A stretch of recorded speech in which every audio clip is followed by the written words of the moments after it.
Oke, silakan.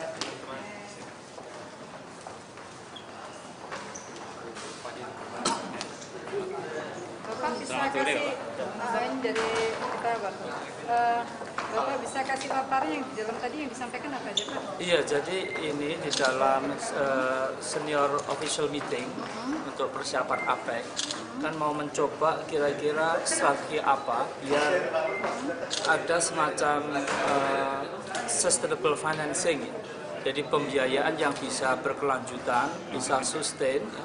Yang ini penting untuk diangkat tentunya nanti di APEC, dan kesehatan sebagai satu kesehatan dilihat sebagai satu investasi ya, yang dimana bisa menjadikan orang itu produktif, ya, sehat. Kalau kemudian orang itu tidak sehat, sebagai contoh dalam hal ini kena HIV, AIDS, dampak terhadap ekonomi itu akan luas sekali. Demikian juga penyakit-penyakit lain yang sekarang ini cenderung menjadi penyakit-penyakit yang disebut dengan non-communicable disease atau disebut sebagai PTM, penyakit tidak menular, seperti stroke, jantung, dan lain-lain, yang ini mengakibatkan tidak hanya tidak produktif, tetapi biaya yang dikeluarkan oleh pemerintah dan masyarakatnya itu akan besar sekali.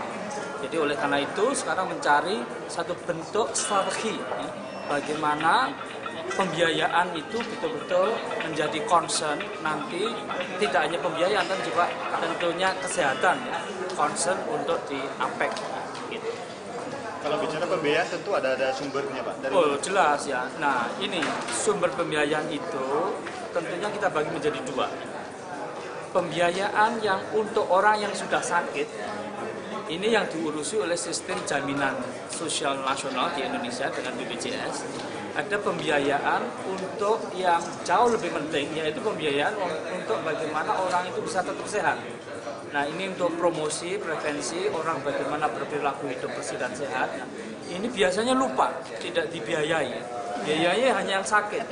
Ya, ketika sakit saja. Ini yang tidak betul. Justru di dunia ini kurang lebih sekitar 100 juta orang itu kemudian terperangkap jatuh miskin gara-gara sakit.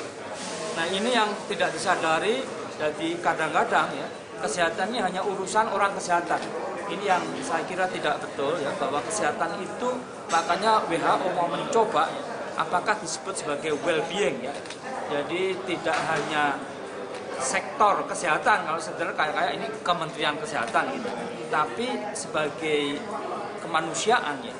Jadi ini keseluruhan gitu ya. Jadi seluruh lintas sektor, seluruh ya pemerintah, politisi, masyarakat ikut bertanggung jawab. Nah, ini yang penting sekali. Untuk menyangkut undang-undang BPJS itu kan tertanggal 1 Januari 2014 itu kan akan dilaksanakan. Ya. Nah, untuk penerima bantuan iuran sendiri sudah ada keputusan belum Pak, yang dari 15.500 atau 22.000? Itu sudah keputusan dari. Iya, yang jelas sementara ini udah ya kecenderungannya memang 15.500 ya. Ya, begitu. Meskipun masih diusahakan, tapi sudah hampir final lah. Terus untuk Anda tadi menyebutkan bahwa nanti ada pemeliharaan kesehatan sebelum jatuh sakit. Ya, ini itu yang kira-kira penting. sosialisasinya kemana saja? Nah justru itulah peran pas media, peran seluruh stakeholders, pemangku kepentingan, LSM, ya, civil society itu harus ikut mendidik masyarakat kita. Jangan sampai contohnya ya, kalau cuci piring, pakaian, kemudian di sungai gitu kan, mandi di sungai, ya, bahkan air sungai kadang-kadang juga untuk masak ya kayak gitu ya. Termasuk juga ya kalau makan ya, ini makanan mesti harus dilihat ya apakah mengandung warna yang sangat cerah, yang di situ banyak barangkali pengawet juga ya seperti formalin atau kandung karsinogenik ya, rodamin dan lain sebagainya gitu.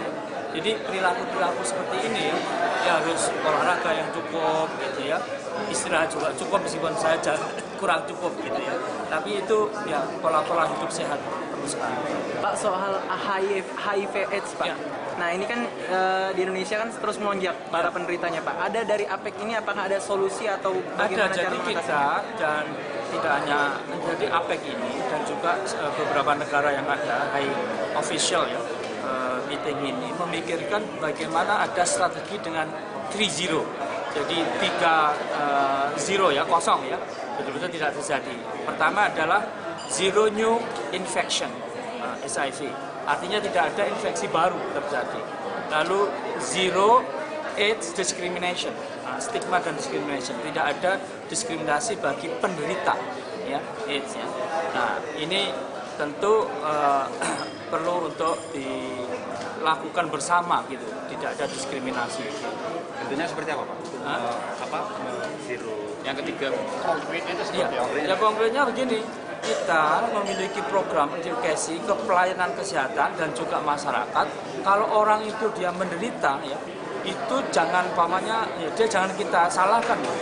Tapi ya kita tidak diskriminasikan, dia kita obati, dia kita berikan layanan sebagaimana juga penyakit-penyakit yang lain. Gitu. Jadi tidak ada lokalisasi itu juga bagian daripada itu kan lain lagi, itu kan strategi masalah lokalisasi ya, masalah BDS ya, masalah sumber ya. Tapi yang jelas ya, ini kan itu yang pertama. Jadi bagaimana masyarakat itu tidak terinfeksi baru, tidak ada yang kena baru gitu ya. Nah ini untuk tidak terkena baru ya tentu ya moralitas ya ini harus kita jaga ya, kita usahakan ya nilai-nilai ya. Kemudian juga bagaimana kalau terpaksa ya itu kemudian ya, melakukan hubungan seksual, mesti hubungan seksual yang aman, yang halal, yang aman lah. Pak, jumlah penderita di Indonesia berapa? Saya kira sekarang udah 21 ribu lebih ya. Ya ada kenaikan, tetapi untuk AIDS itu sendiri sebetulnya penurunan. Nah AIDS ya kita yang sekarang ini menerima obat ya dari pemerintah itu jauh lebih banyak dibanding sebelumnya. Dan ini satu kemajuan. Tetapi memang ya kemajuan artinya kemajuan dulu yang terima obat sedikit, sekarang yang terima obat tambah banyak ya. Artinya dia kemudian terawat, tertreatment gitu, ya. Sebelumnya masih kurang, bahkan sekarang dengan hitungan ya kalau dulu dihitung namanya CD4 atau CD4 ya. Itu CD4-nya berapa ya? Kalau rendah sekali, nah itu kemudian bisa lemas meninggal kan, karena daya tubuhnya kurang. Sekarang dulunya 400 ya, sekarang sekitar dulu 200 baru dikasih obat, sekarang 400 artinya dia masih agak kuat gitu ya. Sudah dicegah dulu, sudah dikasih ARV. Pak, upaya preventifnya sendiri bagaimana sih Pak? Dengan penutupan lokalisasi atau penanaman moral pada masyarakat itu apakah dibahas dalam APEC ini Pak? Saya ya tentu saya tidak mengikuti dari pagi tadi ya. Tapi yang jelas pas waktu saya ini kita bahas ya bagaimana kira-kira pembiayaan yang sustainable ya.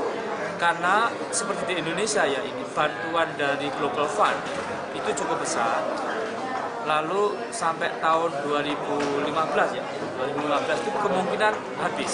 Oleh karena itu kita harus memikirkan exit strategy, strategi keluar, jalan keluar. Gimana cara orang-orang yang hidup dengan HIV/AIDS itu terus mendapatkan perawatan dan treatment yang optimum. Untuk Indonesia sendiri kira-kira dari mana pendanaannya? Ya ini satu ya. Jadi tentu kami dari pemerintah mengusahakan untuk yang sifatnya pertama begini dulu. Kalau dia miskin apa enggak? Kalau dia miskin, kemudian masuk ya, dapatkan PBI tadi, nah dia masuk menjadi peserta jaminan. Sekarang yang disebut dengan Jamkesmas. Kalau dia peserta Jamkesmas, pemerintah Pak, nah, ke rumah sakit yang kontrak dengan sistem Jamkesmas ya, yang besok menjadi BPJS Kesehatan, nah ini kemudian dibayar. Jadi dia nggak bayar. Oke. Ada nggak kira-kira hubungan penyelenggaraan APEC membahas HIV ini di Surabaya dengan tingginya angka penderita AIDS di Surabaya? AIDS Tingginya penderita pengidap HIV/AIDS di Surabaya. Ya bisa ada bisa tidak ya. Ini kan kebetulan aja di sini. Terus sebelum dibahas APEC juga Surabaya kan juga sudah, Jawa Timur kan juga sudah di sini. Kameranya di sini. Tapi karena di sini, tapi saya kira bukan gara-gara AIDS di Jawa Timur tinggi terus kemudian diadakan di sini, saya kira tidak. Berikutnya kan nanti di Bali. Jadi bukan karena di Bali lalu tinggi terus pindah di sana, enggak juga. Oke Bapak. Ya, Terima kasih. itu ya. Kira-kira rekomendasi Indonesia apa Pak nanti? Apa? Rekomendasi yang disampaikan. Iya, rekomendasi Indonesia, saya kira yang kita inginkan ini masih di dalam proses, nanti oleh tim dirumuskan ya.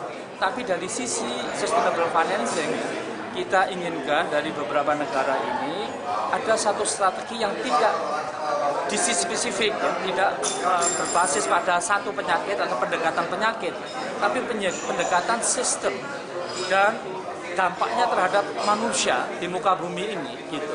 Artinya kalau kesehatan ini tidak masuk pembahasan pimpinan-pimpinan negara di APEC, ini akan mempengaruhi tidak hanya produktivitas tetapi ekonomi secara makro. Nah, ini yang penting. Jadi oleh karena itu menurut saya sustainabilitas financing ini perlu diusulkan tadi dan menjadi satu concern dari pimpinan-pimpinan negara anggota APEC. Gitu ya, makasih ya. Terima kasih, Pak. Terima kasih.